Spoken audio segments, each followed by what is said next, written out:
The Prime Minister was poised to respond to a question by Chorangani MP Joshua Kutuni on the country's level of preparedness ahead of the forthcoming general election that will be the most complex in Kenya's history.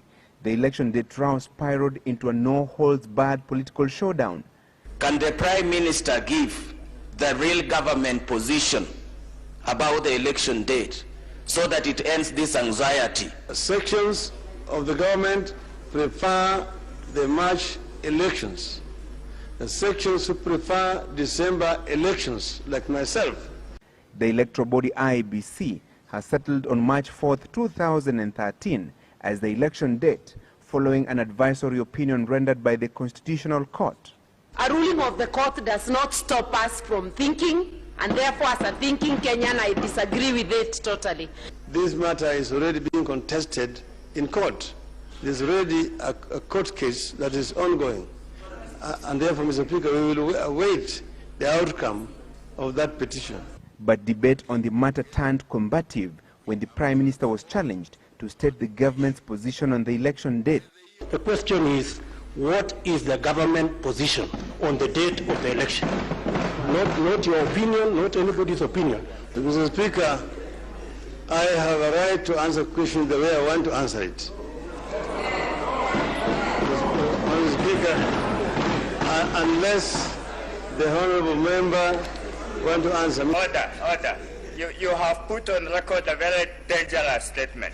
Members of the front bench who are led by you in the House have a right to give accurate information to the House, not to answer the way they want.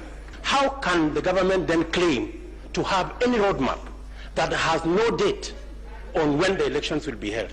How are they planning? Mr. Speaker, I think the Prime Minister should take the business of this House seriously. First, Mr. Speaker, I say that the court made a ruling, and we respect that ruling. And that, Mr. Speaker, is what the President has gone by. Mr. Speaker should even have added that, Mr. Speaker, that was also adopted by the Cabinet. So, Mr. Speaker, if you want official government position, that is the official government position. With the election date matter dealt with, the question of ethnic mobilization ahead of the forthcoming polls raised even more political dust. I want the Prime Minister to confirm to the nation that he is the father and the architect of ethnic balkanization and mobilization in this country, starting with the region that he comes from 15 years ago. Is it in order for the Honorable Duale, in a bid to ask the Prime Minister a question, to cast aspersions on the character and personality of the Prime Minister by saying that is the architect? Order, member for question. Order. We merely asked a question, which is entitled to.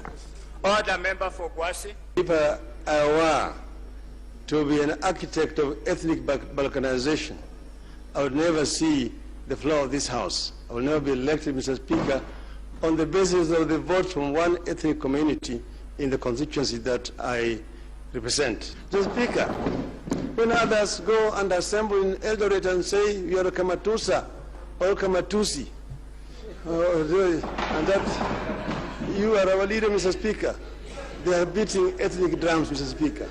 The ethnic mobilization row gave way to yet another contentious issue, discipline in the management and membership of political parties. The Prime Minister maintained that political parties should be driven by ideologies and not tribal affiliation. I do not know whether the Prime Minister was listening to himself, because the Prime Minister holds the record in this House for having changed parties. He holds the record. He hasn't told the House how he managed to change to all these parties. I think he must be in the 8th party. What drove him from one party to another? Was it the policies he was following, as he's telling the House? Mr. Speaker, the honourable member is saying that I hold a record. I have changed political parties 4 times, because NAC was not a political party as such. We were only an LDP.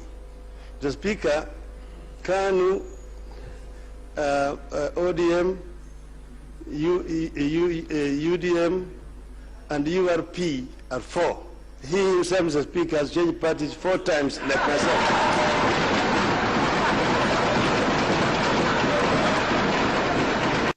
The climax of the political showdown was the Kolomani MP Dr. Boni Halwale's cheeky attempt to question the authenticity of Prime Minister Raila Odinga's latest honorary degree.